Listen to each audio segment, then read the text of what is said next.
Donc, le collectif Famixité de la CGT organise ce webinaire que l'on a appelé « Une réforme contre les femmes ».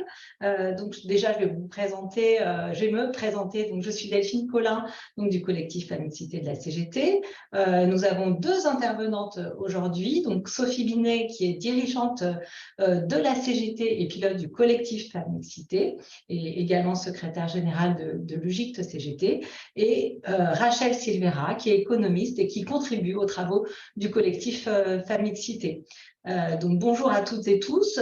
Aujourd'hui, on a une heure ensemble jusqu'à 14 heures pour pouvoir déconstruire les aspects sexistes de cette réforme, s'outiller et voir aussi quelles sont les propositions de la féministe de la CGT. On aura donc la possibilité d'intervenir au niveau des participants et des participantes qui sont connectés par le biais du question-réponse que vous voyez en bas à côté de la discussion. Et la discussion à droite vous permet de nous dire qui vous êtes, votre syndicat. Donc, vous arrivez là toutes et tous sur ce webinaire que l'on a organisé en très peu de temps. Donc, on vous remercie de répondre présent et présente. Aujourd'hui, c'est un contexte très important puisqu'on est en pleine lutte contre les retraites, mais qu'aussi on est à un peu plus d'un mois, du 8 mars donc 2023, qui sera une journée très importante de grève féministe, donc à l'appel des organisations syndicales, mais également de nombreuses associations féministes. Donc c'est vrai que sur ce 8 mars, ce sera aussi un enjeu très important, la question des retraites, des salaires. Bien sûr, il y a plein d'autres sujets, mais ce sera un sujet voilà, très, très important pour nous. Donc, merci à vous deux d'avoir accepté d'être là aujourd'hui pour nous expliquer en quoi cette réforme est sexiste et quelles sont les propositions de la CGT. Cela vous permettra aux unes et aux autres et aux uns de pouvoir vous approprier tout cet argumentaire, mais aussi de le déployer, de pouvoir faire des heures d'information aussi syndicales, puisque ce matériel sera disponible en replay, une heure, voilà, que vous pourrez utiliser du matériel, que vous pouvez aussi retrouver sur notre site Égalité professionnelle CGT, où nous avons beaucoup de documentation et d'argumentaires féministes sur ces sujets et bien d'autres. Je vous donne la parole. Sophie, à toi. Alors, bonjour à toutes et tous. Donc, avec Rachel, on vous a préparé un petit diaporama. Ce diaporama, vous pourrez le retrouver sur le site égalité-professionnelle.cgt.fr, puis on vous l'enverra aussi par mail. Et donc, là, on va donc vous faire une présentation de ce diaporama. Et ce qu'on vous propose dans l'onglet Q et R, c'est dès qu'il y a un truc qui ne vous semble pas clair dans notre présentation, vous posez la question. Delphine nous interrompra pour nous poser la question, puisque l'objectif, c'est que vous soyez capable, vous, de décliner ce diaporama aussi en direction des syndicats, des salariés, etc., pour aider à la mobilisation. Alors, on va commencer.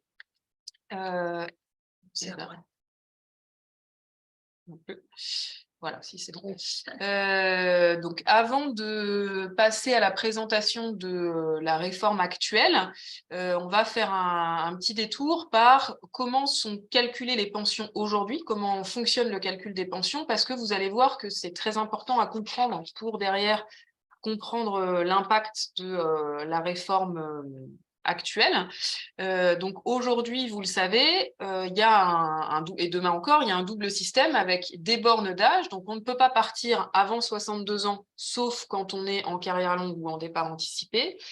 Et à partir de 65 ans, on peut partir à taux plein, entre guillemets. Et je mets entre guillemets parce que je vais expliquer.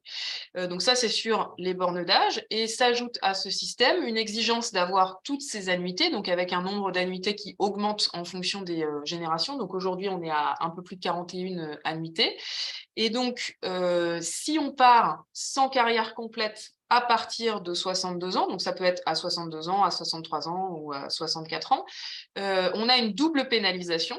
D'abord, on a une décote pour celles et ceux qui partent avant 67 ans. Et donc, cette décote, elle est assez violente parce que c'est moins 1,25% sur la pension par trimestre manquant. Donc, si vous en manque 4, vous multipliez par 4. Et puis ensuite, il y a une proratisation du montant de la pension par rapport à la durée de cotisée. Et ce qui est important à savoir, c'est que cette proratisation, elle est toujours valable après 67 ans, en fait. La proratisation, même s'il n'y a plus, à 67 ans, il n'y a plus de décote, mais par contre, la proratisation s'applique toujours, et c'est pour ça que les pensions des femmes sont particulièrement faibles par rapport à celles des hommes. Je vais développer ensuite. Donc, si c'est clair là-dessus, je peux passer à la suite. C'est bon ? Oui, oui, c'est bon, Sophie. Donc, aujourd'hui, dans la situation actuelle, il y a des inégalités de pension qui sont très importantes entre les femmes et les hommes, puisqu'on vous a mis le chiffre, les femmes touchent une pension de droit direct de 40% inférieure à celle des hommes. Une fois la pension de réversion intégrée, ça baisse un peu l'écart, mais l'écart est toujours de 28%. Donc la pension de réversion, je pense que tout le monde le sait, c'est le système qui permet aux veufs et aux veuves de toucher une partie de la pension du conjoint décédé pour pas avoir trop de baisse de revenus une fois la mort du conjoint. Et donc, les femmes bénéficient de façon très importante de cette pension de réversion parce que nous avons une durée de vie plus longue et que nous avons aussi des pensions plus faibles.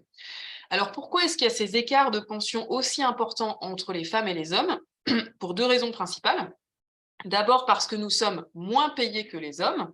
Donc, les écarts de salaire s'élèvent toujours aujourd'hui à 28% de moins que les hommes. Donc, 28%, c'est le dernier chiffre de l'INSEE. Et donc, ces 28% tout compris. Donc, ces 28% s'expliquent d'abord du fait des temps partiels, qui concernent quasiment un tiers des femmes. Ensuite, le deuxième facteur qui explique ces 28%, c'est ce qu'on appelle les parois de verre, le fait que les femmes et les hommes n'occupent pas les mêmes emplois et que les emplois qui sont occupés par les femmes sont moins reconnus et moins bien payés. Et puis, le troisième facteur important qui joue sur ces 28% d'écart, c'est le fait que les femmes sont scotchées au plancher collant, elles n'ont pas de déroulement de carrière, elles se heurtent à ce qu'on peut appeler le plafond de verre, et elles n'ont pas d'avancement de carrière, elles ont des carrières beaucoup plus stagnantes que les hommes. La deuxième chose qui explique cet écart de pension entre les femmes et les hommes, c'est le fait que les femmes ont des carrières plus courtes du fait de la prise en charge des enfants et des personnes dépendantes. En effet, on vous a remis les chiffres, une femme sur deux réduit ou arrête complètement son activité professionnelle à l'arrivée d'un enfant. C'est le cas d'un homme sur 9 seulement. Donc, on voit le fossé et la différence de temps entre les femmes et les hommes, qui sont les femmes qui sont toujours principalement responsables des tâches domestiques. Et donc, le résultat, c'est que les femmes sont moins en emploi que les hommes. Donc, les femmes entre 25 et 54 ans ont un taux d'activité de 8 points inférieur à celui des hommes. Donc, il y a 84% des femmes de 25 à 54 ans qui travaillent contre 92% des hommes parce qu'elles se retirent de l'emploi ou passent à temps partiel faute de solution lors de la naissance d'enfants. Et ça, forcément, ça compte pour les retraites parce que ça veut dire moins de périodes cotisées et donc des carrières moins complètes à la fin. Alors, ces écarts, donc le chiffre qu'on a donné, c'est le chiffre actuel, ont fortement été aggravés par les différentes réformes régressives qui ont été imposées en France depuis 1993, qui, à chaque fois, leur point commun, c'est qu'elles pénalisaient l'ensemble des salariés, mais encore plus les femmes. Notamment, donc, le passage des 10 meilleures années aux 25 meilleures années. Donc, avant 1993, le montant des pensions était calculé en prenant en salaire de référence les 10 meilleures années. Et après 1993, pour les salariés du privé, on a pris les 25 meilleures années. L'impact pour les femmes, il est évident. C'est que du coup, si on prend les 25 meilleures années, dedans rentrent les périodes de temps partiel, les périodes de congé parental, les périodes d'interruption de carrière, etc. Et donc, ça conduit à une chute des pensions très importante pour tout le monde, mais encore plus importante pour les femmes.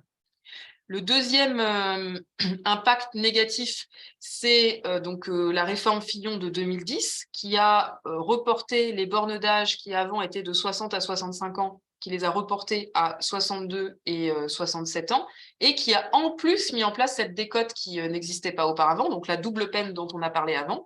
Et donc, on vous rappelle le chiffre, c'est quasiment 20% des femmes et 10% des hommes qui sont obligés d'attendre 67 ans pour pouvoir partir sans décote parce qu'elles ont une carrière incomplète. Le troisième facteur qui a pesé négativement avec ces contre-réformes, c'est l'allongement du nombre d'annuités nécessaires, notamment en 2014 avec la réforme Touraine, sachant qu'aujourd'hui, c'est 40% des femmes qui partent avec une carrière incomplète contre 32% des hommes. Donc, on a quasiment la moitié des femmes qui, aujourd'hui, n'arrivent déjà pas à atteindre le nombre d'annuités nécessaires, alors que la réforme qu'on veut nous imposer, elle va augmenter encore le nombre d'annuités où il faudra travailler. Et puis, troisième élément régressif, c'est la réforme de 2003, donc, qui portait essentiellement sur la fonction publique, puisque la mécanique, ça a été d'abord on baisse les droits dans le privé, et puis ensuite on stigmatise les fonctionnaires et les régimes spéciaux comme favorisés, et puis après on fait une réforme contre eux. Donc ça, c'était la réforme de 2003, déjà une réforme Fillon. Et donc cette réforme, elle dégradait les droits des fonctionnaires d'une façon générale, mais il y avait aussi des éléments spécifiques sur les droits familiaux, et notamment une réforme des bonifications pour enfants. Donc, auparavant, quand on était fonctionnaire, on avait une bonification d'1 an par enfant, et ça a été remplacé par une majoration de durée d'assurance de 6 mois. Donc, on perd de moitié déjà. Et ensuite, vous voyez qu'avant, c'était une bonification, avant 2003. Après 2003, on passe à une majoration de durée d'assurance. Et donc, la différence, en fait, c'est que la majoration de durée d'assurance, elle compte seulement pour l'annulation de la décote, mais par contre, elle ne compte pas pour la proratisation et le nombre d'années cotisées qui vont permettre de calculer le montant de la pension. Donc, la majoration pour enfants que maintenant ont les femmes fonctionnaires, ça leur permet un tout petit peu d'éviter la décote, mais c'est vraiment marginal hein, parce que c'est 6 mois. Et par contre, ça ne leur permet plus d'améliorer le montant de leur pension. Voilà, je ne sais pas s'il y a des questions à ce stade. Il y a une question effectivement sur la pension de réversion. Quand on a parlé du chiffre de moins 40%, ça fait réagir, et de la différence une fois qu'on prend en compte la pension de réversion. C'est Isabelle qui pose la question. La pension de réversion est-elle appliquée pour les couples de lesbiennes et à quelles conditions? La pension de réversion, on va y venir à la fin, c'est pour les couples mariés. Donc, ça fait aujourd'hui, la pension de réversion, elle joue de façon très forte, mais c'est très inquiétant pour la suite parce que les couples pacsés ou concubins n'ont pas accès à la pension de réversion. Et donc, l'impact correctif de la pension de réversion va changer, sauf si on gagne la prise en compte des couples pacsés dans la réversion. Donc, il y a un vieux dicton de notaire que vous connaissez peut-être, vivez comme vous voulez, mais mourrez mariés. Et donc ça, pour les femmes en matière de pension de réversion, c'est très vrai parce que là, toutes les femmes aujourd'hui qui ne sont plus mariées en matière de retraite, ça va être une catastrophe. Donc Sophie, merci beaucoup pour cet éclaircissement, mais il y a aussi Bernadette qui dit « Je n'ai pas bien compris le calcul de la proratisation ». Est-ce que du coup, tu viens de… Eh bien non, en fait, la proratisation, donc le principe, si je suis dans le privé, donc, vous savez, quand on est salarié du privé, on a une retraite de base sécurité sociale et en complément, on a les retraites complémentaires Agir Carco. Donc, la retraite de base sécurité sociale, elle est là pour assurer 50% en gros du dernier salaire, le reste étant complété par les retraites complémentaires du privé. Et donc, en fait, pour calculer le montant de la pension, on fait 50% fois donc, vos salaires de vos 25 meilleures années, fois un coefficient de proratisation par rapport à vos annuités. Donc, si vous avez, admettons, vous partez aujourd'hui, vous avez vos 41 annuités, bah, ça sera 100%. Et si vous avez seulement 90% des annuités dont vous auriez besoin, bah, ça sera fois 90%. Donc, ça va vous faire 10% de baisse du montant de la pension que vous auriez eu. Je ne sais pas si c'est suffisamment clair. Je pense, Bernadette demandait, et dans le public, c'est vrai que c'est un calcul différent puisque ce sont les 6 derniers mois, effectivement, donc c'est un calcul. Dans le public, c'est le même principe, sauf que donc, dans le public, donc, les deux différences, c'est qu'il n'y a pas de régime complémentaire et c'est les 6 derniers mois. Donc, le calcul, ça va être à peu près 70%. Peut-être, Delphine, tu le sais, 70% fois le montant de votre salaire des 6 derniers mois, fois la proratisation, qui va du coup vous donner le montant de votre pension si vous n'avez pas de décote. Merci beaucoup, Sophie. Je te laisse poursuivre. Eh bien, c'est à Rachel. Oui. On passe maintenant aux effets de la réforme. Pourquoi est-ce que c'est une réforme contre les femmes? Eh bien, mécaniquement, on peut dire que reporter l'âge de départ en retraite est encore plus défavorable aux femmes qui, on l'a déjà dit, sont, pour 40% d'entre elles, partent avec une retraite incomplète. Cet allongement va doublement les pénaliser. D'abord, on vient de parler de la décote, il y aura une accentuation d'une éventuelle décote, puisqu'il vous manquera encore plus de trimestres, même donc à 64 ans, on vous allonge les durées, donc de fait, vous risquez d'avoir une décote plus élevée, et on sait que en moyenne, globalement, hein, les femmes partent 1 an plus tard que les hommes pour éviter cette décote, autre indicateur du décalage entre les femmes et les hommes. Et puis, il y a aussi une baisse de la pension à temps plein par justement la dégradation du coefficient de proratisation dont Sophie vient de parler, puisqu'il risque d'y avoir encore moins de trimestres. Et donc, même si vous attendez 67 ans, eh bien, l'effet proratisation pourra être plus élevé puisqu'il vous manquera plus de trimestres. Et d'ailleurs, vous avez entendu sûrement que lundi dernier, le gouvernement a présenté son étude d'impact de la réforme et il a reconnu, et un des ministres lundi s'en est, comment dire, vanté, et puis a fait machine arrière. Je ne sais pas comment il se fait qu'il est encore au gouvernement, puisqu'il a indiqué, et oui, mesdames, l'allongement des durées de cotisation nécessaires va pénaliser plus les femmes que les hommes. Et dans l'étude, par exemple, on vous annonce que pour les générations nées en 1972, eh bien, les femmes devront travailler dans les projections qui sont faites 9 mois supplémentaires, alors que pour les hommes nés au même moment, ça sera en moyenne 5 mois. Selon les générations, ça va du simple au double en ce qui concerne la durée de cotisation supplémentaire demandée au fur et à mesure que la réforme va s'appliquer à plein, hein, jusqu'à arriver à ces fameux 2 ans complets pour les générations futures. Hein. Voilà, donc ça, c'est déjà un premier niveau de points. Il y en a d'autres, il y en a plein d'autres, la liste peut être très longue. Donc, merci beaucoup, Rachel.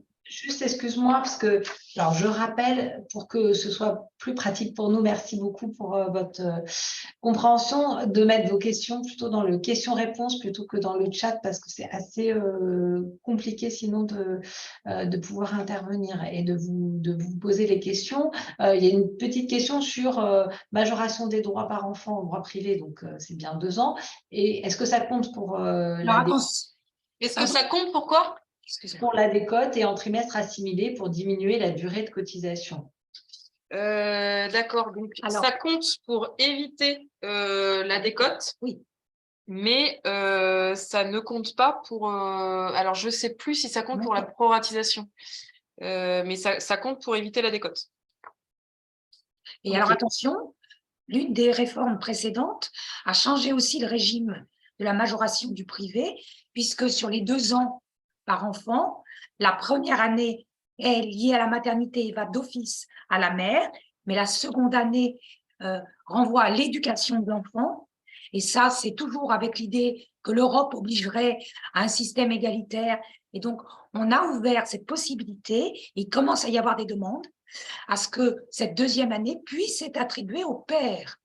Donc là, il y aura un enjeu futur de voir si les pères vont s'emparer de cette année. Et du coup, il y aurait un partage des 2 années de majoration pour chaque parent à suivre. Donc ça, c'est aussi un des éléments des réformes précédentes. Merci Rachel. Du coup, c'est vrai qu'il y a beaucoup de questions juste qui sont presque des petits cas pratiques. Donc, on va voir comment on peut répondre à ça, parce que sinon, on ne passera pas dans notre timing. Vas-y, continue. Alors, il y a un autre effet dont on n'a pas beaucoup parlé, c'est qu'aujourd'hui, justement, celles qui partent à 62 ans, parfois n'ont pas toutes leurs annuités, n'ont pas cotisé les 42 ans pratiquement nécessaires aujourd'hui, et elles peuvent partir parce que justement, elles s'appuient sur cette majoration durée d'assurance. Or, désormais, Avec les 64 ans, elles ne pourront plus partir aujourd'hui. On estime à 120 000 à peu près le nombre de femmes qui partent à 62 ans. Eh bien, celles-ci, comme les autres, hein, mais n'auront plus l'effet de la majoration. Il faudra attendre 64 ans et donc elles perdent cet avantage. Ça, c'est un effet indirect dont on parle peu.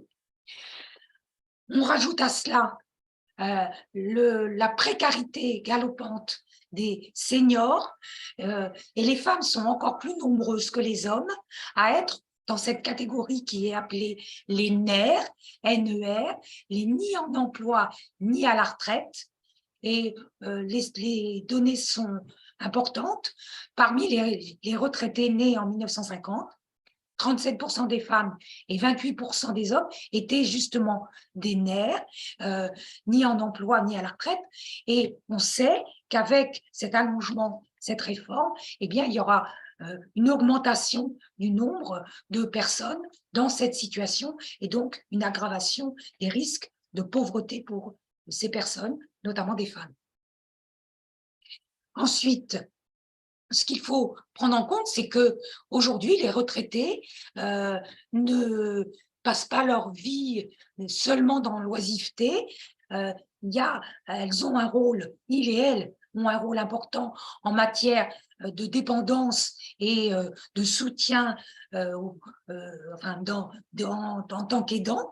En matière de prise en charge de la petite enfance, rappelons que 40% des enfants de moins de 3 ans n'ont pas de mode de garde, et parmi eux, 21% des enfants de moins de 6 ans sont gardés de façon régulière par leurs grands-parents.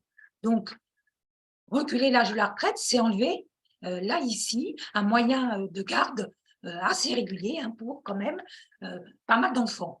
Et puis, du côté des personnes âgées dépendantes aussi, on sait que les femmes sont plus nombreuses parmi les aidants, 62%, et que 50% des aidants sont des retraités. Et enfin, selon le Haut Conseil à la famille, 29% des femmes des tranches 59-64 ans sont aussi des aidantes. Donc ici, ce levier devra être pris en compte aussi dans le bilan de cette réforme. Ce n'est pas rien. Et reporter l'âge de départ, ça va augmenter encore le nombre d'actives qui seront obligées en même temps d'être aidantes ou d'arrêter de réduire leur boulot. Et du coup, ça dégradera à la baisse leur pension. Absolument. Alors, il faut le dire, la communication du gouvernement a été vraiment a mis le paquet sur la question. On a entendu tous les jours dire que cette réforme était juste, et juste notamment pour les femmes. Or, il n'en est rien. Là encore, on a un bel exemple du féminisme washing, puisque les deux arguments que j'ai entendus, qu'on a entendus récemment, c'était lors de la première conférence de presse, à 3 reprises, Madame Borne a osé dire que cette réforme est juste pour les femmes, parce qu'elles pourront toujours partir à 67 ans sans décote. Elle nous a dit et redit que l'âge d'annulation de la décote restera à 67 ans et qu'elle ne sera pas donc reportée à 69 ans, pourquoi pas 70 ans. Et donc, merci à elle par cette non-mesure d'être positive et d'être juste pour les femmes. On se moque de nous. Et puis, le deuxième argument, plus sérieux et plus pernicieux encore, c'est celui qui apparaît dans l'étude d'impact. Ça a été de dire que, à terme, grâce à la réforme, l'écart de pension entre les femmes et les hommes va se réduire, eh bien parce que les femmes vont travailler plus longtemps. On vous l'a dit, elles vont cotiser plus longtemps, donc elles auront un effet plus positif sur leur montant de pension, et du coup, les calculs montrent qu'on aura 1 à 2 points d'écart en moins sur les 40% dont on a parlé tout à l'heure. Donc, une avancée dérisoire en ce qui concerne justement ces situations-là. D'autre part, il est beaucoup question du minimum de pension et du fait que si les femmes vont gagner plus, c'est aussi parce que les revalorisations du minimum de pension va concerner les femmes, notamment, et tout particulièrement les femmes, mais n'oublions pas que parmi la génération 1950 partie à la retraite, la moitié des femmes et un tiers des hommes perçoivent le minimum de pension. 37% des femmes retraitées et 15% des hommes touchent même moins de 1 000 € bruts mensuels, c'est-à-dire 909 € net. La revalorisation du minimum de pension à 1 200 € ne s'appliquera pas en totalité pour les femmes parce qu'elle concerne les retraites complètes. Donc, il faut avoir une durée de cotisation complète, à taux complet, et avoir travaillé à temps complet toute sa carrière. Et comme on l'a déjà dit et redit, n'oublions pas que 40% des femmes ont une carrière incomplète et que ce chiffre monte même à 83% parmi les retraités qui touchent une pension de moins de 1 000 €. Et donc, il s'agit surtout de femmes. Alors, peut-être un zoom très rapide, parce que c'est aussi complexe, et vous le lirez à tête reposée, hein, sur les minimums, les minima, on devrait dire. Il y a 2 indicateurs, le minimum de vieillesse, qui correspond, qui est ouvert donc à partir de 65 ans et qui est sous condition de ressources, mais sans cotisation, sans condition de durée de cotisation. Donc, c'est ce minimum de vieillesse pour surtout les personnes qui ont eu de grandes périodes d'inactivité, hein, une majorité de femmes là aussi. Et donc, on ne rentre pas dans le détail, mais c'est autour de 960 à 1 400 € en cas de couple, hein. Et donc, il y a des femmes qui se trouvent justement être en dessous ce minimum et qui donc vont arriver à 960 parce qu'elles n'ont pas travaillé toute leur vie. Et puis, une petite remarque, c'est qu'il faut rembourser ce minimum après décès en cas de patrimoine supérieur à 37 000 €. Et puis, l'autre indicateur dont on parle aujourd'hui, c'est le minimum de pension. C'est le minimum contributif dans le privé, minimum garanti dans la fonction publique. C'est là ce que je viens de vous dire, hein, c'est lui qui passerait à 1 200 €, attention, brut, je ne l'ai peut-être pas dit tout à l'heure, et il ne s'applique pas, il ne s'applique qu'en cas de carrière complète parce que dans ce calcul du minimum de pension, il y a d'une part ce qui relève de la pension de base et qui sera porté donc à 850 € avec la réforme, et le reste qui correspond à la retraite complémentaire dans le privé.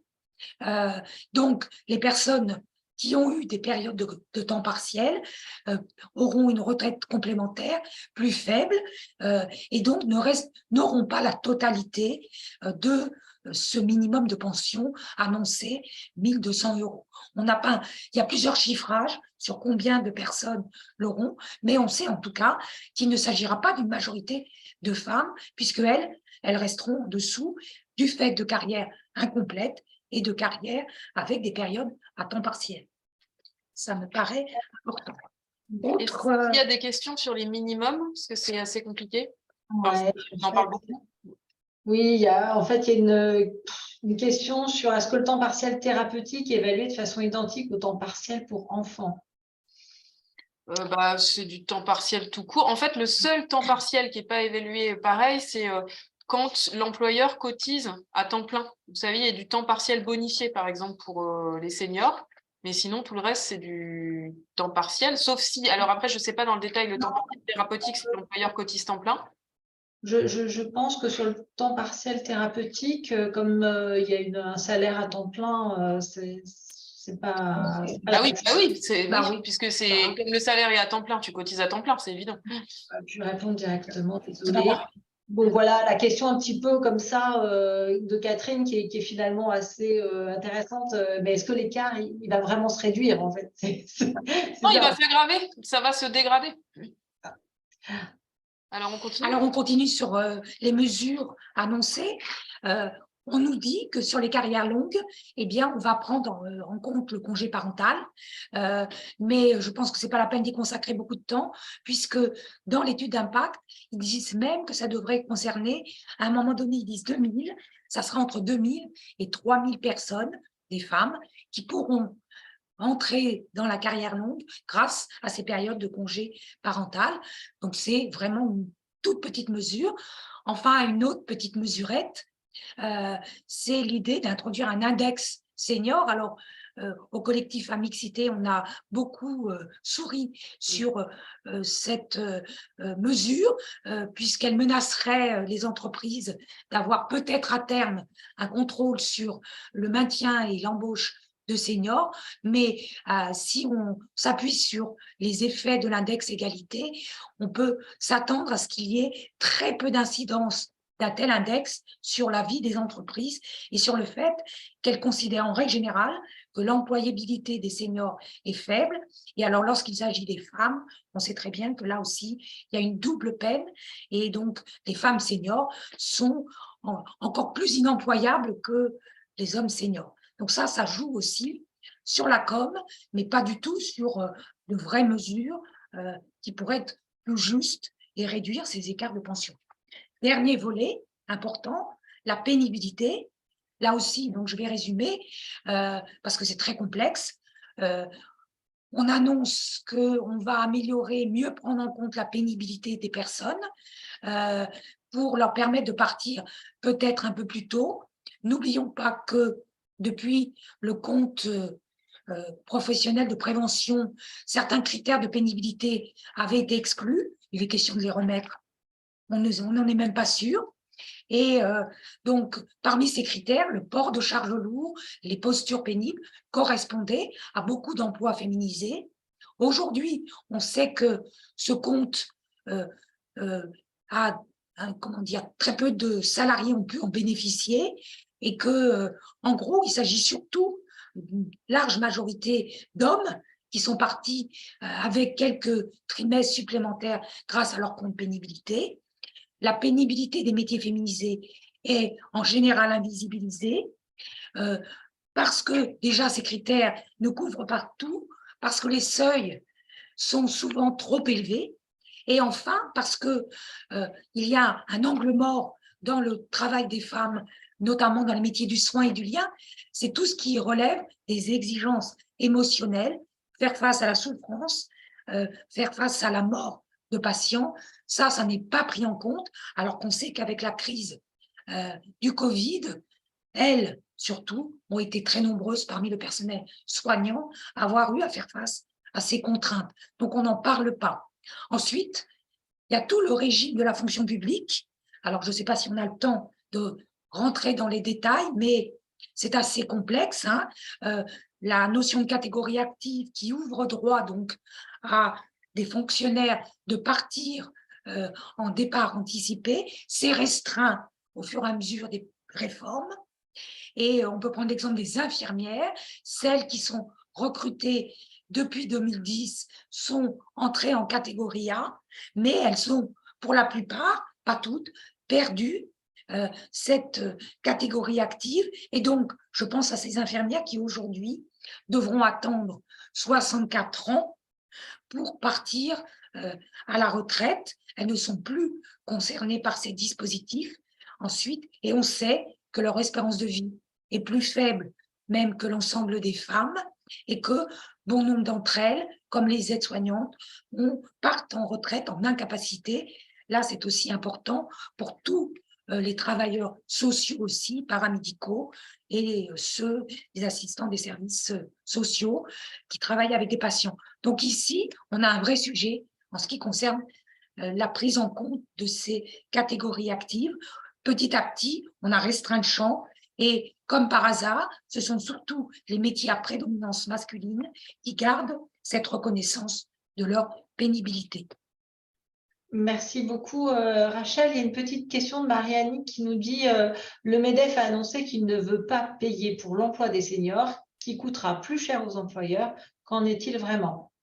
Sophie, peut-être que… J'ai pas bien compris la question. Oh oui, excuse-moi. Moi, ce que je comprends, c'est que le MEDEF a annoncé qu'il voulait surtout aucune mesure contraignante en termes d'emploi des seniors, parce que de toute manière, on le sait, nous, sur le terrain, En fait, il y a quand même une grosse hypocrisie de faire croire qu'après 60 ans, on pourrait travailler si on le veut. En fait, après 60 ans, on peut travailler quand on le peut et quand on veut bien de nous en entreprise ou au travail, avec d'un côté soit des boulots qui sont trop pénibles et qui sont pas exerçables après 55 ans, soit c'est le cas pour les cadres notamment, des seniors qui sont considérés comme coûtant trop cher et des entreprises qui préfèrent les sortir et embaucher des jeunes diplômés sortis d'école qui vont leur coûter beaucoup moins cher et puis être plus productifs, plus à l'aise avec les nouvelles technologies, etc. Et donc, c'est le gros scandale de cette réforme, c'est qu'il n'y a strictement rien pour changer cet état de fait, sachant que la France est un des pays de l'OCDE où le taux d'emploi des seniors est le plus faible. Et là, on fait croire qu'en repoussant l'âge de départ à la retraite, on va augmenter le taux d'emploi des seniors. Non, on l'a vu avec les précédentes réformes, le report de l'âge de départ en retraite, comme Rachel l'a dit, ça a seulement augmenté le chômage et la précarité des seniors, avec d'ailleurs des effets report des comptes des retraites, de la branche retraite vers l'assurance chômage, puisque ça fait davantage de salariés seniors qui sont au chômage. Merci beaucoup Sophie. Donc du coup, merci à Rachel pour toute. J'en ai profité pour mettre le lien sur le site sur ta chronique dans Alternative économique aussi, qui est vraiment une ressource très précieuse et qui a été énormément partagée, je crois. Donc je te redonne la parole Sophie pour nous dire finalement quelle réforme serait féministe à toi. Oui, parce que, donc, vous l'avez bien compris, cet état la situation, c'est qu'aujourd'hui, il y a des inégalités énormes en matière de pension, donc on ne peut évidemment pas se satisfaire du statu quo. La réforme actuelle, elle va considérablement dégrader la situation des femmes, et d'ailleurs, le gouvernement le reconnaît lui-même dans son étude d'impact, donc il faut d'abord enterrer cette réforme, et puis ensuite, il faut mettre à l'ordre du jour une réforme féministe. Alors, ça serait quoi une réforme féministe en matière de retraite? D'abord, l'enjeu, c'est de mettre fin aux inégalités de salaire. C'est évidemment une mesure de justice, mais c'est aussi une mesure qui permettrait d'assurer des nouveaux financements en matière de retraite, puisque si les femmes étaient payées 28% de plus, ça ferait bien évidemment davantage de cotisations et du coup davantage pour payer les pensions des retraités.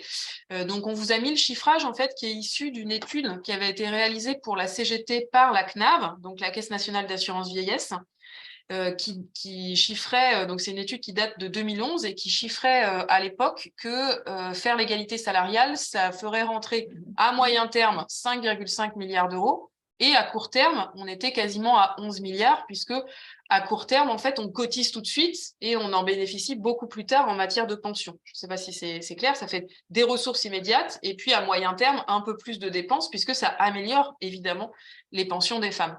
Et donc, comment mettre fin aux inégalités de salaire ? En fait, contrairement à ce qu'on peut imaginer, ça serait très simple. Et ces inégalités de salaire, elles sont persistantes juste parce qu'il y a une absence de volonté et de courage politique avec un refus des gouvernements successifs de sanctionner le patronat et d'imposer des mesures contraignantes au patronat. Donc, il faudrait sanctionner les entreprises qui discriminent, revaloriser les métiers féminisés et faire respecter la loi qui prévoit un salaire égal pour un travail égal, mais aussi pour un travail de valeur égale. Donc, il faut comparer des métiers différents entre eux, mais de valeur égale selon la loi. Et puis, la dernière chose à faire, c'est évidemment de travailler sur la question du temps partiel, donc qui concerne quasiment un tiers des femmes. On a une mesure intermédiaire toute simple et qui, encore une fois, permet de faire rentrer de l'argent dans les caisses. Ça serait de faire cotiser à temps plein les emplois à temps partiel. Là, vous avez un triple effet positif. D'abord, ça fait plus de ressources pour la sécurité sociale. Ensuite, ça fait plus de droits pour les femmes qui sont à temps partiel. Et enfin, ça permet d'avoir un coût dissuasif du temps partiel et de dissuader au recours au temps partiel et d'inciter à l'emploi à temps plein. Alors, la deuxième chose à faire pour une réforme féministe, c'est d'augmenter le taux d'emploi des femmes et de l'aligner sur celui des hommes, puisqu'on a vu que du fait des tâches domestiques, les femmes travaillent moins que les hommes. Et donc ça, si on alignait le taux d'emploi des femmes au niveau de celui des hommes, ça générerait 9 milliards d'euros de cotisations retraite supplémentaires chaque année. Alors, évidemment, il ne suffit pas de le décréter pour que ça se fasse, puisque si les femmes, si un certain nombre de femmes travaillent pas ou peu, c'est pas par choix, c'est parce qu'elles sont obligées de prendre en charge les enfants ou les personnes dépendantes. Et donc, pour cela, il faut socialiser les tâches domestiques, créer un service public de la petite enfance et de l'accompagnement des personnes dépendantes pour prendre en charge toutes ces tâches domestiques qui sont assumées par les femmes, que ça soit pris en charge par le service public de façon à lutter contre les inégalités de genre et les inégalités sociales. Et donc, le point intéressant quand même de cette diapo, c'est que si vous faites 9 milliards plus 5,5 milliards, si on ne se trompe pas, ça fait 14,5 milliards. Et là, tiens, cette somme est vraiment proche, et d'ailleurs équivalente même, et supérieure, au déficit brandi par le gouvernement pour nous imposer sa réforme régressive. Donc, s'il y avait une politique volontariste en matière d'égalité femmes-hommes au travail, ça suffirait à résoudre ce fameux déficit pour lequel on veut nous imposer un recul social majeur. Alors, quelle réforme féministe en matière de temps et de retraite? On l'a vu, on en a parlé tout à l'heure. Le temps des femmes n'est pas le même que celui des hommes, puisque les femmes, elles prennent toujours en charge 80% des tâches domestiques, et notamment la prise en charge de la petite enfance et des personnes dépendantes. Et donc, aujourd'hui, on a vu, il y a 40% des femmes qui n'ont pas de carrière complète, et même 32% des hommes qui n'en ont pas. Donc, penser aligner la durée de carrière des femmes sur des durées déjà inaccessibles pour les hommes, c'est illusoire.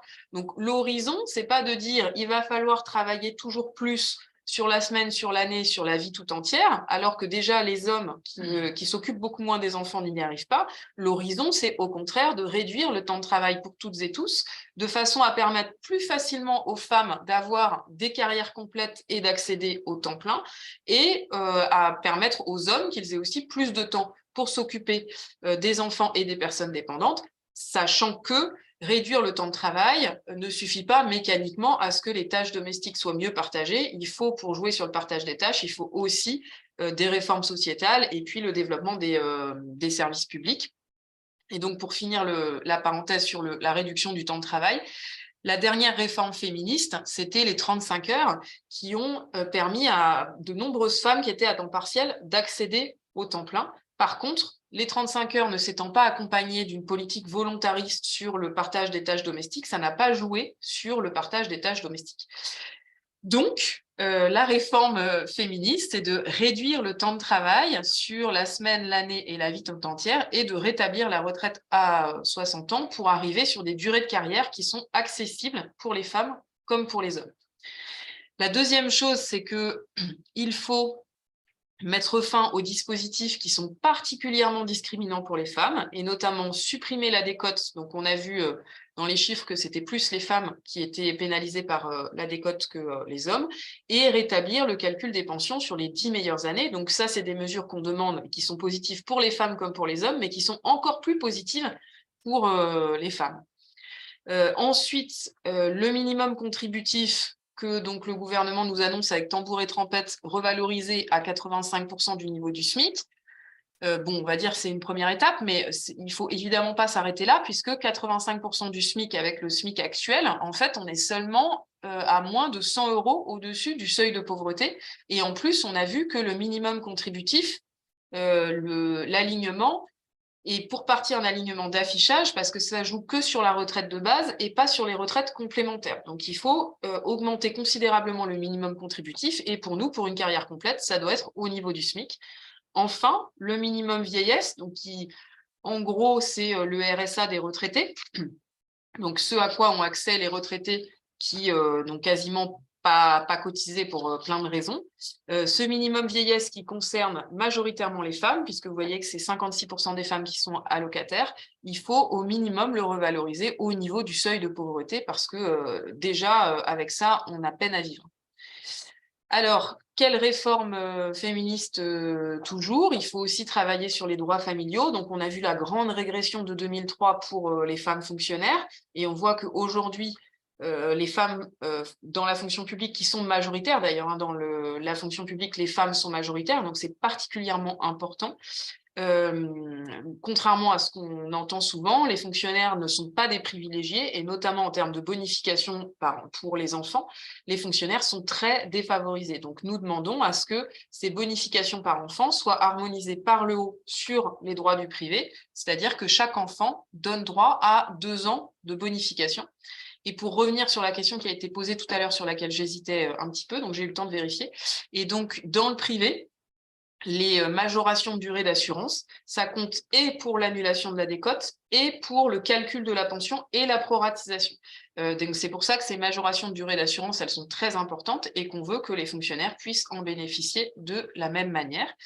Et puis enfin, en matière de droits conjugaux, on veut évidemment que le calcul des pensions de réversion, l'accès aux pensions de réversion s'adapte à la situation actuelle des couples où il y a de moins en moins de couples qui sont mariés. Il faut que les pensions de réversion puissent être ouvertes aux couples pacsés de façon à ce que les pensions de réversion continuent à jouer leur rôle de correctif face aux inégalités qui sont extrêmement importantes. Et puis enfin, en matière de pénibilité, la CGT porte la retraite à 60 ans pour toutes et tous, mais nous pensons qu'il faut des départs anticipés avant 60 ans, donc à 55 et 57 ans en fonction du niveau de pénibilité, pour tous les métiers pénibles, y compris ceux à prédominance féminine. Et donc, il y a besoin d'avoir une réflexion particulière pour la prise en compte des critères de pénibilité dans les métiers féminisés qui sont invisibilisés. On en a parlé tout à l'heure avec Rachel. Et dans la fonction publique, ça passe par exemple par l'élargissement de la catégorie active pour que les catégories actives de la santé soient alignées sur les catégories actives des métiers en uniforme, les policiers, les sapeurs-pompiers, les douanes, etc., qui actuellement ont une ouverture de droit à 52 ans, alors que dans la santé, c'est 57 ans. Et avec la réforme qui nous est promise, ça serait plus 2, donc 54 ans pour les policiers et les pompiers et 59 ans pour les aides-soignantes et une petite partie des infirmières. Donc on veut qu'il y ait un élargissement des catégories actives dans la fonction publique de façon à ce que les métiers féminisés soient tirés vers le haut, alignés sur les métiers masculinisés, avec des départs plus tôt que ceux qui ont lieu aujourd'hui. Merci beaucoup, Sophie. Donc, du coup, il y a quelques questions, puisque là, qui rejoignent un peu de façon un peu globale, hein, tout ce qu'on a pu dire, notamment, puisque c'était l'actualité de cette semaine, puisque c'était la semaine contre le sexisme, hein, toute une campagne menée par le Haut Conseil à l'égalité, où siège d'ailleurs la CGT. Je pense que c'est Catherine, je ne suis pas très claire sur l'identifiant. Si on rajoute à cette réforme le dernier rapport du Haut Conseil à l'égalité sur le sexisme, ça nous fait un ensemble de dégradations sur les conditions des femmes qui doivent nous permettre de mobiliser. Et effectivement, c'est vrai que tous ces chiffres, hein, parce qu'effectivement, on a là donné énormément de matière sur la question des retraites. On a vu aussi que sur la question du sexisme, il y a beaucoup de chiffres et d'éléments, de baromètres, etc., qui viennent alimenter finalement toute notre réflexion, mais aussi qui viennent donner de la crédibilité à tout ce qu'on défend depuis des années et des années. Donc effectivement, toutes les conséquences des violences et du sexisme dans la carrière des femmes a aussi un impact sur leur rémunération et donc plus tard sur leur pension. Donc c'est vrai que c'était une réflexion comme ça. Et il y avait aussi la question de l'extrême droite. C'est-à-dire, puisque l'extrême droite est quand même dans une imposture vis-à-vis de la retraite à 60 ans, comment finalement on se démarque de l'extrême droite qui argumente sur la natalité.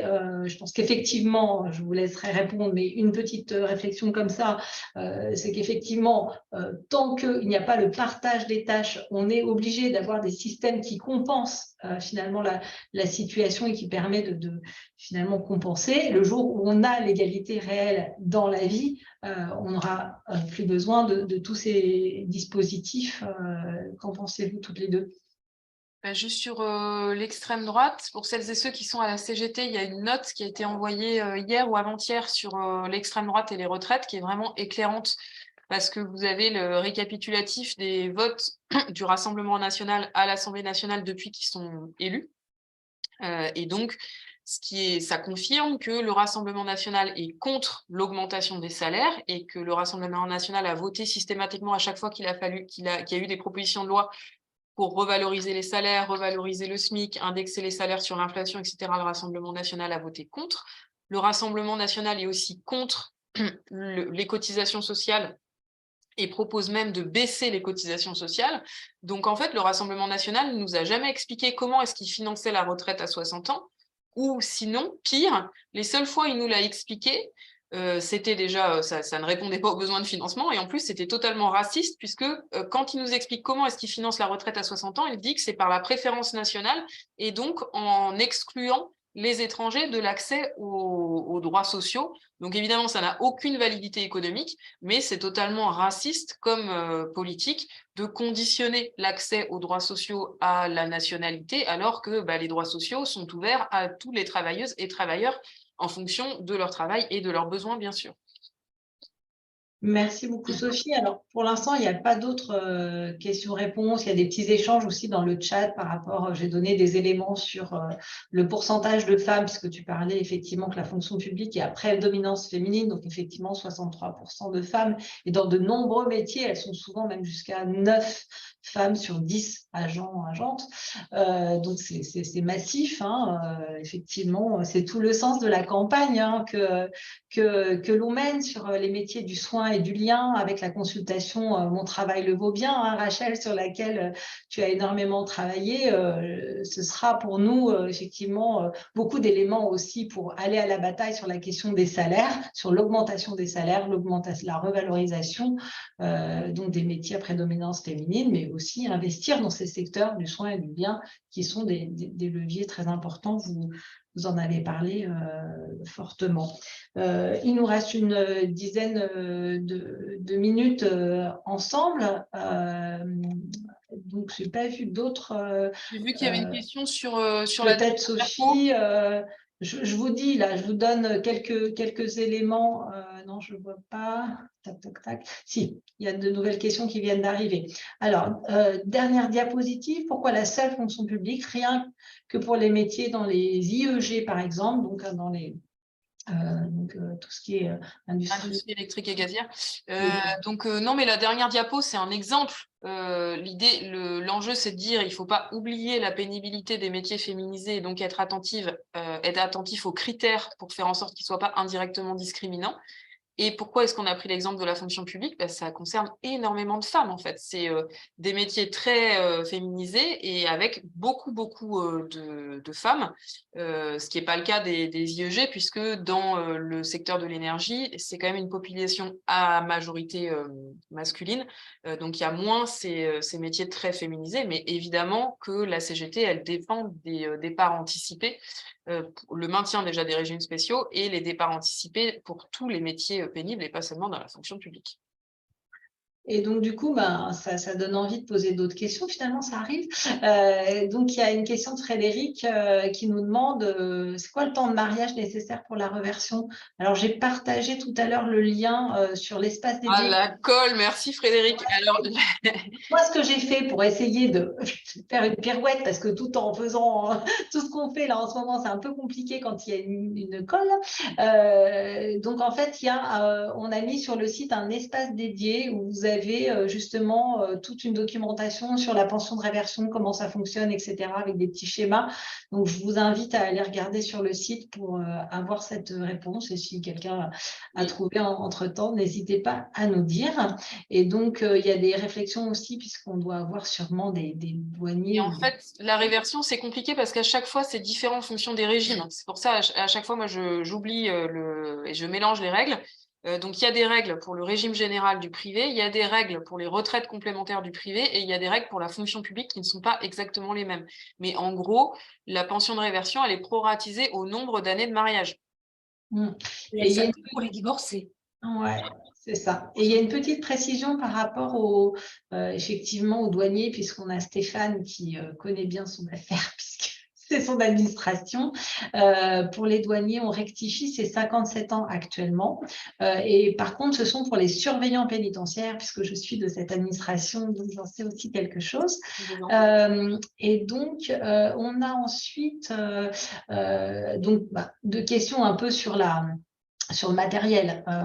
Effectivement, déjà, il y a énormément de remerciements pour l'instant, mais c'est nous dire, est-ce qu'il y a des affiches et des tracts sur ce sujet qui sont prévus pour la mobilisation du 31 janvier, puisque c'est vraiment une demande. Alors, on a fait un espace dédié, hein, comme je vous le disais, et c'est vrai qu'il y a beaucoup de syndicats qui ont eu des initiatives, notamment comme la CGT Éducation, qui a fait un visuel, donc c'est la collective du 93, qui a fait un visuel avec les 5 raisons pour lesquelles la réforme est sexiste. Et vraiment, c'est très percutant. Donc, il est sur le site dans un article. N'hésitez pas à le partager, à l'utiliser. Mais voilà, je pense qu'il y a plein de choses aussi à réutiliser que vous retrouverez sur le site, notamment des illustrations. S'il y a des illustrations, vous avez des illustrations très, très intéressantes sur justement les différences de pension. Et puis, on a aussi, voilà, est-ce qu'on profite de cette situation pour appeler plus massivement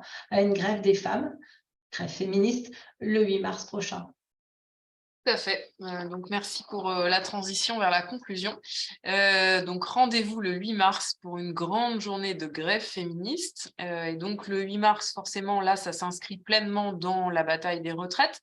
C'est quand même intéressant de se rappeler qu'il n'y a pas si longtemps que ça, en 2020, le 8 mars, c'était un peu dans une configuration proche parce que en 2019-2020, dans sa réforme de la retraite à points, le gouvernement, pour nous la vendre, avait encore une fois instrumentalisé les femmes, puisque Édouard Philippe avait osé déclarer que les femmes seraient les grandes gagnantes de la réforme. Et donc, à l'époque, on l'avait pris au mot en reprenant le terme grande gagnante de façon ironique. Et c'est ça qui avait donné naissance à la mobilisation des Rosies, la chorégraphie des Rosies qui avait rythmé tous les défilés. Et puis on avait fini avec un très grand 8 mars 2020 qui était la dernière journée de mobilisation avant le confinement et donc la dernière journée de mobilisation avant l'enterrement de la retraite à points. Donc la mobilisation féministe, elle a joué un rôle très important pour l'abandon de la réforme des retraites de 2019-2020 et on compte bien que la mobilisation féministe cette année, elle joue aussi un rôle déterminant pour l'abandon de cette nouvelle réforme des retraites. Donc c'est maintenant dans la mobilisation, dans tous les défilés qu'il faut porter ces arguments. On va mettre à votre disposition plus de matériel, donc en début de semaine, vous aurez un tract en complément. Et puis, j'espère que des organisations feront des affiches. Et puis, le 8 mars, évidemment, sera un temps fort de mobilisation. Et le 8 mars, cette année, il sera à la fois appelé par le collectif d'associations féministes que la CGT contribue à coordonner avec la FSU et Solidaire notamment. Et normalement, le 8 mars, sauf si la réforme est retirée avant, devrait être appelé par l'intersyndicale très large qui appelle à se mobiliser contre la réforme des retraites, donc qui va de la CFDT à Solidaire avec la CGT, l'UNSA, les organisations de jeunesse, etc. Et donc, cette intersyndicale, dans les prochains rendez-vous de mobilisation qu'elle va donner, elle intégrera très probablement la question du 8 mars comme une journée supplémentaire où se mobiliser contre la réforme des retraites pour mettre en avant la dimension sexiste de cette réforme. Merci beaucoup Sophie, merci beaucoup à tout le monde. Alors on essaye de répondre précisément là sur les questions de pension de réversion. Il y a du contributif assez sympa qui se passe là sur le questions-réponses. Et je vous invite s'il y a des questions auxquelles nous n'avons pas pu répondre, de nous envoyer un mail à femme-mixité@cgt.fr. Je vous mets dans le chat. On regardera de près et puis vous invite aussi à en discuter dans vos syndicats avec vos référents et référentes femmes mixité, puisque on a eu une journée des référentes où effectivement on a pu aussi pas mal outiller nos camarades sur tous ces sujets.